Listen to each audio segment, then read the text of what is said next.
And so the first point really ties into that tracking and attribution piece of making sure that you have identified the KPIs that are going to measure these things. If you're putting effort towards specific practice areas and you know that you're creating XYZ content, you're focusing on PR for these things, kind of setting some goals that you want to have there so that you're able to gauge the progress that you're making. And all of these things are going to tie into each other and going to help your performance overall. You're going to see improvements in your rankings, which will tie into increased visibility. Your authority is going to help there as well. And as all of these things are building up, is where you should start seeing the increase in conversions as well.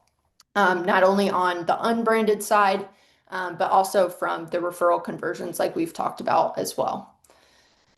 Um, Risk mitigation is another area that this is going to help you, going back into kind of the referral conversation of making sure that as you are getting those high value referrals, that those people are converting and they're not leaving because they had a poor user experience on your website.